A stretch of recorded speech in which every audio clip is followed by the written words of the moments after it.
ప్రక్క నిలిచి నన్ను ధైర్యపరచి కన్నీరు తుడిచావుగా. నేనున్న నీకు భయమేలనంటూ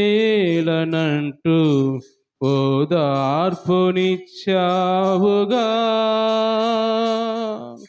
చాలయ్య దేవా నీ కృపయే నాకు బ్రతుకంతయు పండుగ. హల్లెలూయా ఆమేన్. హల్లెలూయా హల్లెలూయా ఆమేన్. హల్లెలూయా హల్లెలూయా ఆమేన్. హల్లెలూయా హల్లెలూయా ఆమేన్. హల్లెలూయా. నా నీతి నీవే, నా ఖ్యాతి నీవే, నా దైవమా యేసయ్యా. నా క్రియలు కాదు నీ కృపయే దేవా, నా ప్రాణమా యేసయ్యా. నదులంత తైలం విస్తార బలులు నీకిచ్చిన చాలవయ్యా. నీ జీవితాన్నే నాకిచ్చినావు, నీకే నా జీవమయ్యా. హల్లెలూయా ఆమేన్. హల్లెలూయా హల్లెలూయా ఆమేన్. హల్లెలూయా. అవునయ్యా, యేసయ్యా నీకు స్తోత్రం నాయనా. యేసయ్యా నీకు వందనాలు, మహోన్నతుడా నీకు వందనాలు, కృప కలిగిన దేవా నీకు స్తోత్రం స్తోత్రం నాయనా. మీ ప్రాణం మాకు ఇచ్చిన దేవా నీకు వందనాలయ్యా. అయ్యా సర్వం మాకు ఇచ్చిన దేవా నీకు వందనాలు ప్రభా. ఇదిగో అత్యున్నతమైన సింహాసనాన్ని విడిచిపెట్టి నాయన పరిశుద్ధమైన దేవా, ఇదిగో తన దాసునుగా ప్రభా, ఒక రిక్తునుగా ఈ లోకానికి దిగి వచ్చి మా కోసం ప్రభా, అయ్యా మా కోసం దిగి వచ్చాయా. మేము మీకు ఏమి ఇచ్చినా ప్రభా తక్కువే కదా నాయన. ఏమి ఇచ్చినా చాలు ప్రభా నాయన. నదులంత విస్తార తలం ఇచ్చినా చాలు ప్రభా. అయ్యా మా జ్యేష్ఠ పుత్రుడు మేము ఇచ్చినా చాలు కదా నాయన పరిశుద్ధమైన దేవా. అయ్యా దేవా దేవా పరిశుద్ధుడు, ఎంత గొప్ప త్యాగం మా కోసం చేసిన దేవుడు నాయన. దేవానికి స్తోత్రం ప్రభా అని అందరూ కూడా ప్రార్థన చేసుకుందాం. పరిశుద్ధురా, ప్రేమమయుడా, జీవాధిపతి అయిన దేవా, జీవము కలిగిన దేవా పరిశుద్ధురా, మీ శ్రేష్టమైన ఘనమైన నామాన్ని బట్టి మీకు వందనాలు, స్తుతులు, స్తోత్రాలు, కృతజ్ఞతలు చెల్లించుకున్నాం ప్రభా. ఇంతవరకునైనా మీ సన్నిధి ప్రభా మాకు తోడుగా ఉంచినాయన. ఇదిగో తన్ని 16 రోజుల్లోనైనా మమ్మల్ని ప్రవేశపెట్టినైనా ఉపవాస ప్రాంతంలోనైనా పరిశుద్ధురా, ప్రార్థన చేసుకోవడానికి, మీ సన్నిధిలో పాటలు పాడడానికి, ఆరాధించడానికి సహాయం చేసిందేవా నీకు వందనాలు ప్రభా. కొద్దిసేపు మీ వాక్యం ధ్యానించుకోబోతుండగా మాతో మీరు మాట్లాడి మా హృదయాలు మీరు బలపరచని ప్రార్థన చేస్తున్నాం ప్రభా. వచ్చిన వీళ్ళందరూ కూడా జ్ఞాపం చేసుకోండి, దీవించండి, ఆశీర్వదించండి ప్రభా. మీ ఆత్మతో మీ వాక్యముతో అందరూ నింపమని ప్రార్థన చేస్తున్నాం నాయన. చిత్తమైతే ఇంకెవరు రావాల్సిన వారు ఉంటే ఇప్పుడు రావడానికి మీ సహాయం చేయమని యేసు పరిశుద్ధ నామములో ఈ ప్రార్థన అడిగి పొందుకొని ఉన్నాం తండ్రి, ఆమేన్. కూర్చుందామండి, అందరం కూర్చుందాం. దేవుని పరిశుద్ధ నామానికి మహిమ కలుగును గాక. దేవుని పరిశుద్ధ నామానికి మహిమ కలుగును గాక.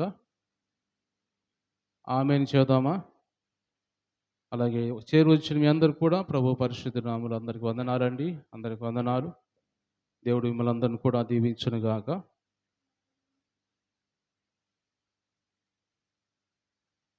సమయంలో మనం కొద్దిసేపు దేవుని వాక్యం ధ్యానం చేసుకుందాం. మన పరిశుద్ధ గ్రంథమైన బైబిల్లో నుంచి కొన్ని మాటలు మనము ధ్యానం చేసుకుందాం.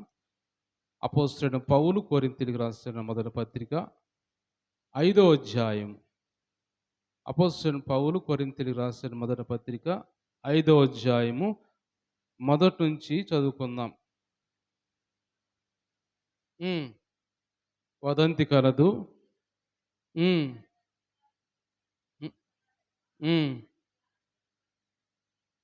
అట్టి జారత్వము అన్ని జనుల్లో కూడా జరగదు.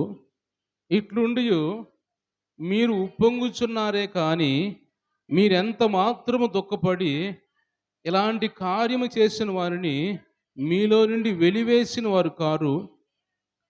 నేను దేహ విషయమై దూరముగా ఉన్నను, ఆత్మ విషయమై సమీపముగా ఉండి మీతో కూడా ఉండినట్టుగానే ఇట్టి కార్యము ఇలాగు చేసిన వాని గూర్చి ఇదివరకే తీర్పు తీర్చి ఉన్నాను.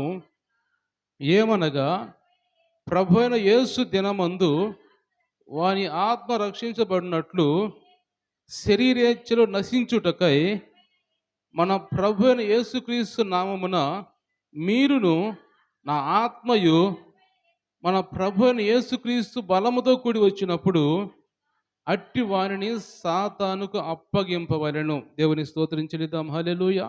దేవుడి వాక్యం ద్వారా మనతో మాట్లాడును గాక. ఆమేన్. చదవమా.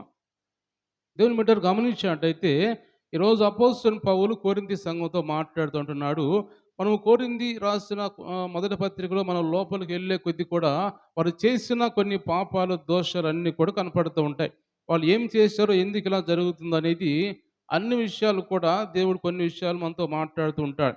ఇక్కడ 5వ వచనంలో 5వ అధ్యాయంలో మనం చూస్తే కొరింథీ రాసిన మొదటి పత్రికలో 5వ అధ్యాయంలో ఇక్కడ సంఘం గురించి మాట్లాడుతున్నాడు. సంఘంలో జరిగే ప్రతి పని గురించి మాట్లాడుతున్నాడు. ఈ సంఘంలోకి పాపం ప్రవేశించిందంట. కొరింథీ రాసిన ఈ కొరింథీ సంఘంలోకి పాపం ప్రవేశించింది. అది ఎలాంటి పాపం అంటే అది జారత్వం అనే పాపమును దాంట్లో ప్రవేశించింది. కాబట్టి ఇలాంటి జారత్వం అనేది అన్ని జనులు కూడా జరగదు. అన్ని జనులు కూడా ఇలాంటి పాపం చేయరు. అలాంటి పాపం మీరు చేస్తున్నారు సంఘంలో అని ఈ కొరింథీ సంఘాన్ని గురించి పౌలు మాట్లాడుతూ వాళ్ళని గద్దిస్తూ ఉన్నాడు. వాళ్ళని వాళ్ళతో మాట్లాడుతూ మీరు ఇలా పాపంలో పడిపోతున్నారు అని మాట్లాడుతూ అంటున్నాడు.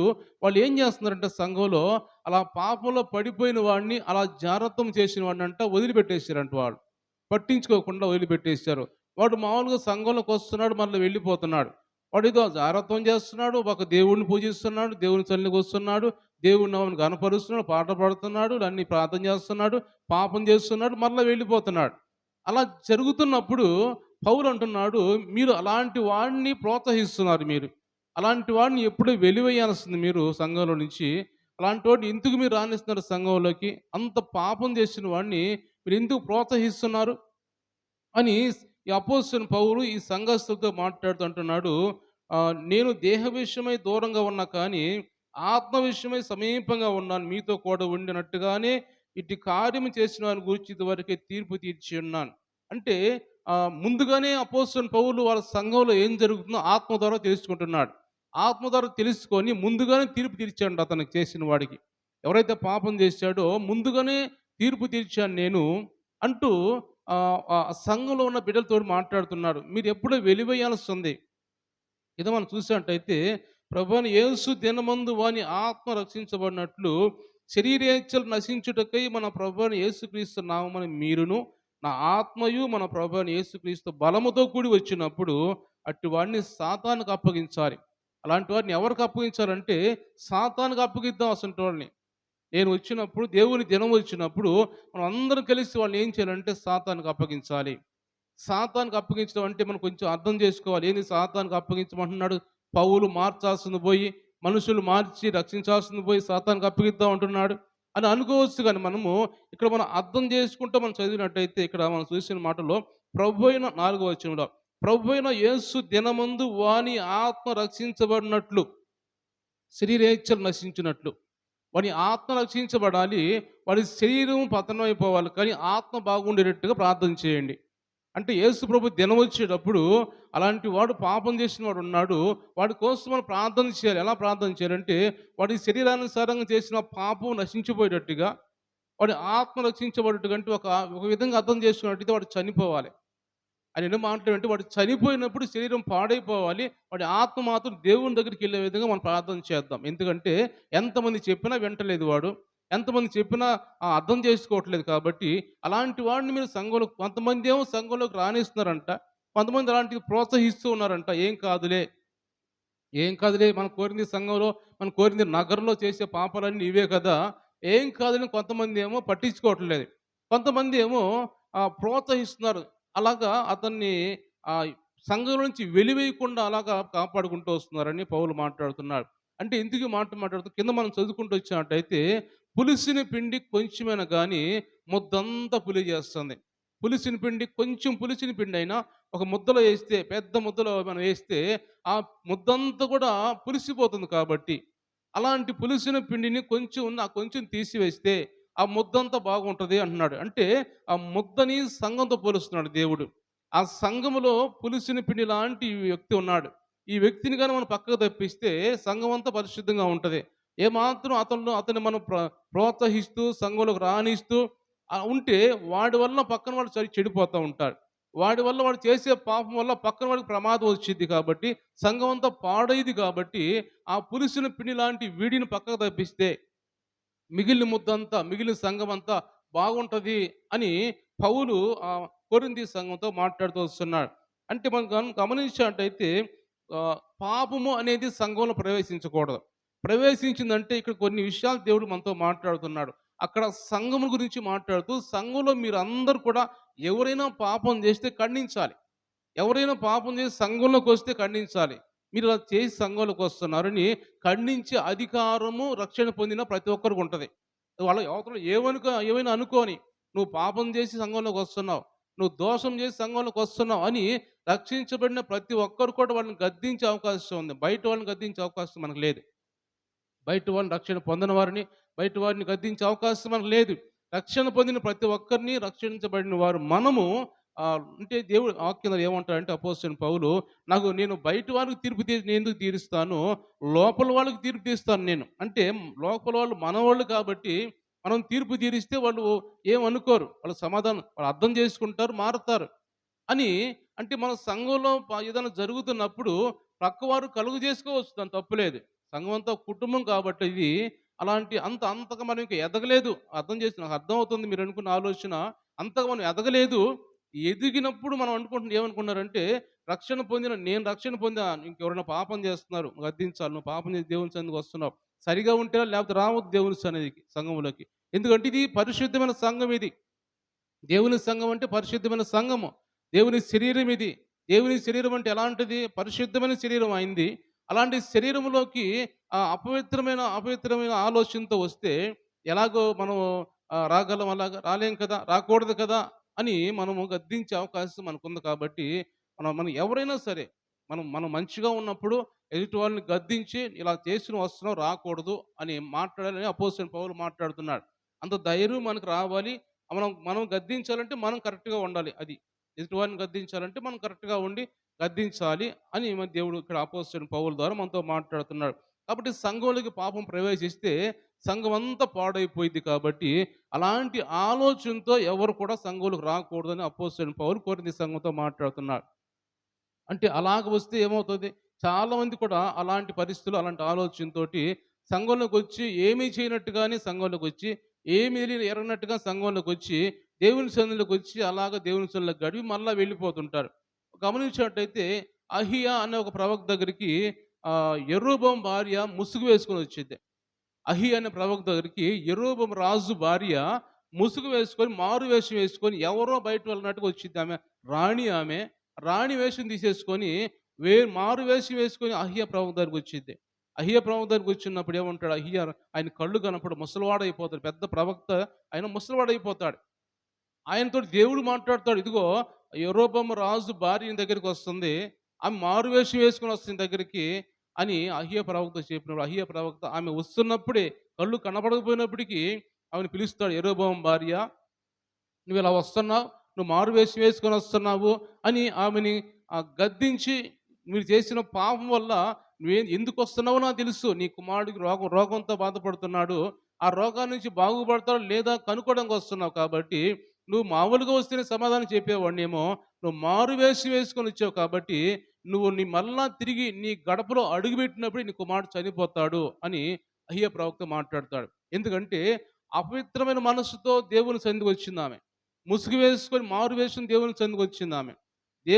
ప్రవక్తగా వచ్చిందంటే దేవుని సన్నిధికి వచ్చినట్టు, దేవుని దగ్గరికి వచ్చి సమాధానం పొందుకొని వచ్చి అడుగుతానికి వచ్చింది కాబట్టి, ఆమె హృదయం సరలేకుండా వచ్చింది. మారు వేసుకొని ముసుగు వేసుకొని వచ్చిందనమాట.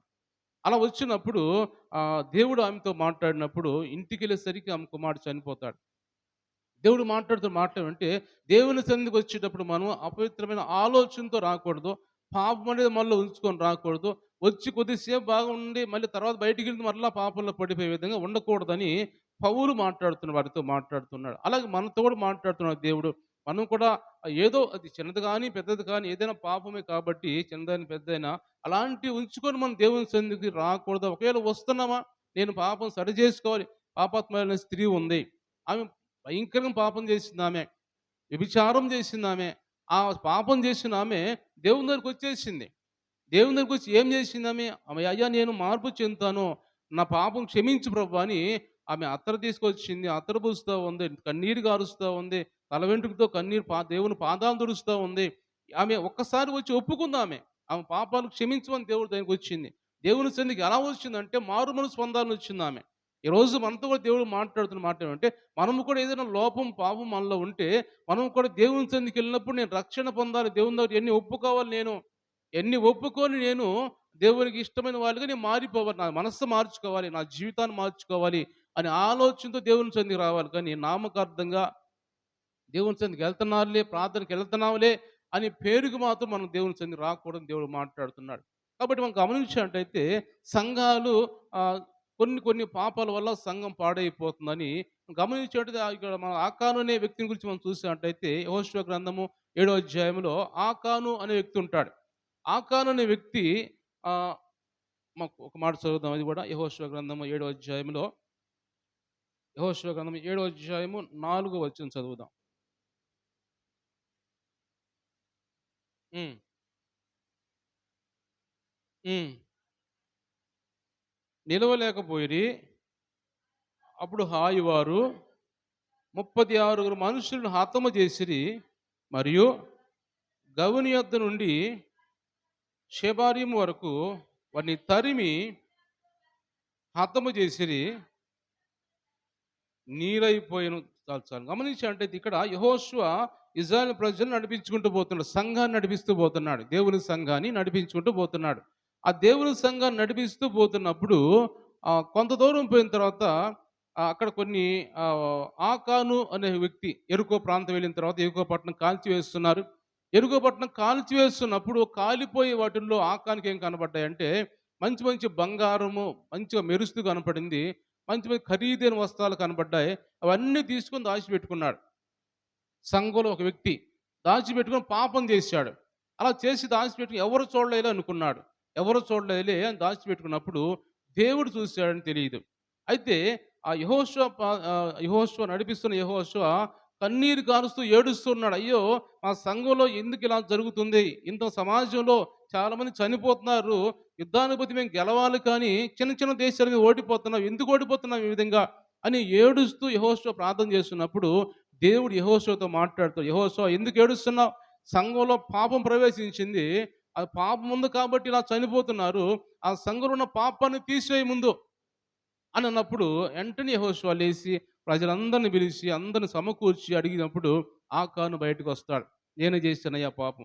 ఆకాను వల్ల కొంతమంది చనిపోయారు. అంటే దేవుడు ఏం మాట్లాడుతున్నాడంటే ఒక్కరు చేసిన పాపం వల్ల సంఘంలో కొంతమందికి నష్టం జరిగిపోతుంది. ఒక్కరు చేసిన పాపం ఒక్కరి వల్ల సంఘం అంతా పాడైపోయే ప్రమాదం ఉంది. కాబట్టి సంఘంలోకి వస్తున్న మనము నా వల్ల ఎవరికి ఇబ్బంది రాకూడదు ప్రభు అని ప్రార్థన చేయాలి. నేను చేసిన పాప దోషాల వల్ల నా పక్కవారికి కానీ సంఘంలో ఎవరికి కూడా ఆ ఇబ్బంది రాకూడదు, ఆపద రాకూడదు.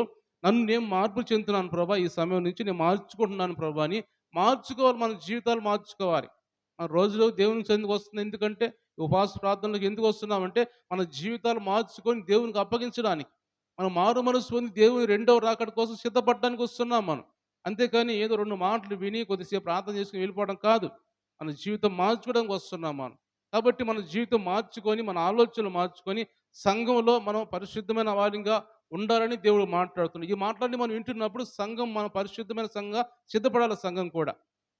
అందరం కూడా పరిశుద్ధంగా తయారయ్యి, అందరూ కూడా ఈ సంఘంలో పరిశుద్ధమైన వారిగా తయారవ్వాలి, సిద్ధపడాలి మనం. అప్పుడు మనం ఎవరైనా చూసిన వాళ్ళు ఈ సంఘం మంచిగా అభివృద్ధి చెందుతుంది. ఈ సంఘంలో బిడ్డలందరూ చాలా మంచిగా, నెమ్మదిగా ఉన్నారు, పరిశుద్ధంగా ఉన్నారు అని అనేక మంది రావటానికి కూడా అవకాశం ఉంటుంది. దేవుని సన్నిధికి రావటానికి అవకాశం ఉంటది. గమనించంటే దేవుడు మాట్లాడుతున్నాడు. ఒక మాట మనం చూసినట్టయితే ఆహ్, ఎఫెసీయులకు రాసిన పత్రికలో ఆయన ఎలాంటి సంఘాన్ని కోరుకుంటున్నాడు? సంఘం ఎలా ఉండాలని కోరుకుంటున్నాడు అని గమనించినట్టయితే ఎఫెసీయులకు రాసిన పత్రిక 5వ అధ్యాయము 25వ వచనం చదువుదాం. హ్మ్. హ్మ్. హ్మ్. హ్మ్. ఆ! ఏదైనను లేక పరిశుద్ధమైనది గాను, నిర్దోషమైనది గాను, మహిమగల సంఘము గాను నిలబెట్టుకొనవలెనని వాక్యముతో ఉదక స్నానము చేత దాన్ని పవిత్రపరచి పరిశుద్ధపరచుటకై దాని కొరకు తన్ను తాను అప్పగించుకొనెను. దేవుని స్తోత్రం చెల్లిద్దాం. హల్లెలూయా. యేసు ప్రభువు మాట్లాడుతూ అంటున్నాడు, ఆ పురుషులారా మీరును మీ భార్యలను ప్రేమించుడి. అటువలే క్రీస్తు కూడా సంఘాన్ని ప్రేమించాడు. క్రీస్తు సంఘాన్ని ఎలాగ ప్రేమించాడు? అది కళంకమైన ఉండకుండా, ముడతైన ఉండకుండా, అట్టిది మరి ఏదైనా లేకుండా పరిశుద్ధమైన సంఘంగా ఉండాలని కోరుకుంటున్నాడంట దేవుడు. నిర్దోషమైన సంఘంగా ఉండాలని కోరుకుంటున్నాడు. అలాగే ఆయన ఆ సంఘాన్ని ఆయన ఎదుట నిలబెట్టుకోవాలంటే వాక్యముతో ఉదక స్నానము చేసి పరిశుద్ధపరిచి సంఘాన్ని అలాంటి సంఘముగా ఉండాలని దాని కొరకు తన్ను తాను అప్పగించుకున్నాడంట. సంఘం ఎలా ఉండాలంటే పరిశుద్ధంగా ఉండాలి. వాక్యంతో ఉదక స్నానం చేయాలని అలాంటి సంఘముగా ఉండాలి. ముడతైన కానీ, మచ్చ అయిన కానీ, ఎలాంటి కళంకమైన కానీ లేని సంఘం. అంటే ప్రతి మనిషి కూడా ఎలా ఉండాలంటే, ఎలాంటి కళంకం లేకుండా ముడత, మచ్చ అంటే పాప దోషాలు ఏమీ లేకుండా వాక్యంతో ఉదక స్నానం అంటే మనం నీటితో బాప్తిసం పొందుతామో, ఆయన వాక్యంతో నీటి స్నానం పొందినట్టుగా మనం వాక్యంతో స్నానం పొందాలి. అంటే వాక్యంతో నింపబడాలి మనము. వాక్యంతో మన హృదయాన్ని నింపుకొని మనము ఒక పరిశుద్ధమైన వారిగా ఉండాలని పరిశుద్ధాత్మ దేవుడు మనతో పరిశుద్ధంగా ఉండాలని దాని కొరకంట తన్ను తాను అప్పగించుకున్నాడంట. ఆయన ప్రాణం అప్పగించేసాడు మనకి. ఈ సంఘం అంటే మనమే. మొదట్లో చెప్పాను నేను. సంఘం అంటే ఎవరో కాదు, ఏదో కాదు, ఎక్కడి నుంచో వచ్చేది కాదు. సంఘం అంటే మనమే. నువ్వు నేనే సంఘము. మనమే పరిశుద్ధంగా ఉండాలి. మనమే వాక్యంతో ఉదక స్నానం చేయాలి. మనమే కళంకం గాని, ముడత, మచ్చ లేని వారుగా మనం ఉండాలి. అలా ఉన్నప్పుడు దేవుడు మనల్ని అంగీకరిస్తాడు. ఎందుకంటే నా కోసం, నీ కోసం ఆయన తన్ను తాను అప్పగించుకున్నాడు ఆయన. ఆయన ప్రాణాన్ని అప్పగించుకున్నాడు ఆయన మన కోసమే. ఎందుకంటే సంఘం అనేది పరిశుద్ధంగా ఉండాలని. కాబట్టి అపోస్తలుడైన పౌలు మాట్లాడుతున్న మాట అంటే సంఘం పవిత్రంగా ఉండాలి, పరిశుద్ధంగా ఉండాలి. కానీ ఇలాగ ఆహ్, జారత్వంతోటి, పాపంతోటి సంఘం ఉండకూడదు అని పౌలు కొరింథీ సంఘంతో మాట్లాడుతున్నాడు. కాబట్టి ఈ మాటలన్నీ వింటున్నప్పుడు మనం కూడా వాటిని తీసుకోవాలి. మన హృదయాల్లో తీసుకోవాలి. ఒకవేళ నాలో ఏమైనా లోపం ఉందా? నాలో ఏమైనా దోషం ఉందా? నాలో ఏమైనా మలినం ఉందా? అవి ఉంచుకొని దేవుని సన్నిధికి వస్తున్నానా?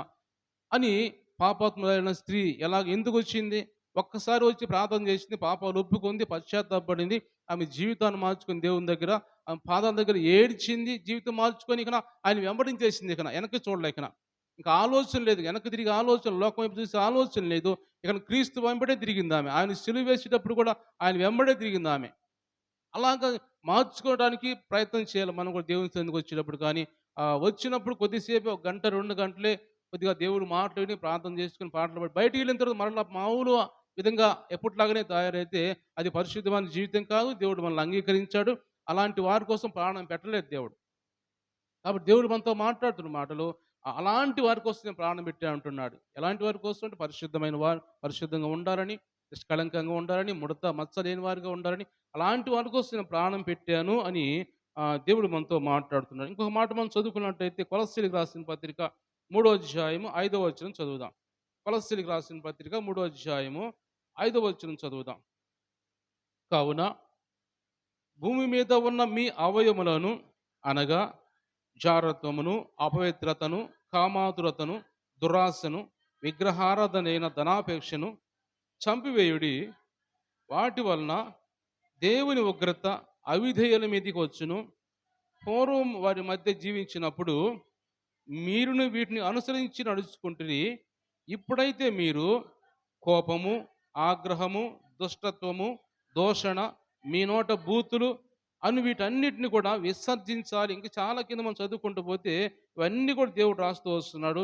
మనలో ఏముండాలో, ఏమి ఉండకూడదో దేవుని చెందుకు వెళ్ళాలంటే, ఆయన రాజ్యంలోకి వెళ్ళాలంటే మనం ఏమి ఉండకూడదో దేవుడు మాట్లాడుతున్నాడు. నోట బూతులు రాకూడదంట, దుష్టత్వం ఉండకూడదంట, ధనాపేక్షను చంపివేయాలంట.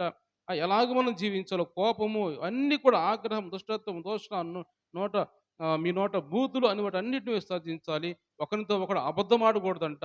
ఇవన్నీ కూడా దేవుడు ఇవన్నీ ఉంటేనే మనము ఒక పరిశుద్ధమైన సంఘంగా ఉంటాం దేవుడు మాట్లాడుతున్నాడు. వీటన్నిటిలో మనలో ఏముందో, ఇంకా లోపం ఏముందో అన్నీ మనం గమనించుకొని ఇవన్నిటిని కూడా తీసివేసి అబద్ధాలు ఉన్నాయా? అబద్ధాలు తీసివేసుకుందాం. బూతులు నోట్లో తెలియకుండా ఒక్కోసారి వస్తున్నాయా? అపవిత్రమైన మాటలు వస్తున్నాయా? అవి తీసేసుకుందాం. కోపం ఉందా? ఇంకా ఆగ్రహం ఉందా ఎదుటివారి మీద? అలాంటివి తీసేసుకుందాం. నెమ్మదైన మనస్సు నాకు కావాలి ప్రభు అని దేవుడిని అడిగి, నెమ్మదైన మనస్సు కోసం దేవుడిని అడుగుదాం. అయ్యా మీ రాజ్యంలో రెండో రాకడ సమయంలో మేము మిమ్మల్ని ఎదుర్కోవటమే మాకు కావాలి. ఇంక రెండోది మాకొద్దు ప్రభా. మేము పెళ్లి కుమార్తెగా, వధువుగా మేము మిమ్మల్ని ఎదుర్కోవాలి ప్రభా అని ఆ ఒక్క మాట దేవుడిని అడిగి మనము ఆయన రాజ్యంలో పరిశుద్ధమైన సంఘంగా ఉండటానికి ఇష్టపడదాం. పులిసిన పిండి కొంచెమైనా కానీ ముద్దంతా పులియ చేస్తుందని చెప్పినట్టుగా అలాగే మనం ఉండకూడదు. పులిసిన పిండి ఏమైతే ఉందో దాన్ని తీసివేయాలా, తురించివేయాలి. దానివల్ల మనం ప్రమాదం పొందాల్సిన మన అవసరం లేదు. కొద్దిగా ఏదో పిండి కోసము, ఎవరో కోసం మనము సంఘం పాడవలసిన అవసరం మనకు లేదు. కాబట్టి అలాంటి వారిని దూరపరచండి మీరు అంటున్నాడు దేవుడు. అపోస్తలుడు పౌలు అంటున్నాడు. అలాంటి వారిని దూరపరచాలి. కాబట్టి అలాంటి వారి కోసం దూరపరచండి, సాతానుకు అప్పగించేసేయండి, మీరు ప్రార్థన చేయండి. ఒకవేళ వాడు మార్పు చెందితే వాడి ఆత్మ దేవుని సన్నిధికి చేరిద్ది, శరీరం మాత్రం నశించిపోయిద్ది ఇక్కడ భూమి మీదే అని అపోస్తలుడు పౌలు మాట్లాడుతున్నాడు. కాబట్టి మన ఆత్మ దేవుని సన్నిధికి చేరాలి. మనం రక్షించబడాలని దేవుడి సన్నిధిలో ప్రార్థన చేద్దాం. దేవుడి మాటలు దీవించి ఆశీర్వదించునుగాక. ప్రార్థన చేసుకుందాం. అందరూ కూడా కళ్ళు మూసుకుందాం, ప్రార్థన చేసుకుందాం కొద్దిసేపు. దేవా ఈ రోజునైనా అదిగో మాతో మాట్లాడుతుంది దేవా, నీకు వందనాలు. అయ్యా మీకు మా సంఘం కూడా ప్రభా పరిశుద్ధమైన సంఘంగా ఉండాలి. పవిత్రమైన సంఘంగా, వాక్యముతో ఉదక స్నానం చేసిన సంఘంగా మా సంఘం ఉండాలి ప్రభా. పులిసిన పిండి లాంటి మనుషులు ఎవరు ఉండకూడదు నాయన. పులిసిన పిండి కొద్దిగా ఉన్నా కానీ ముద్దంతా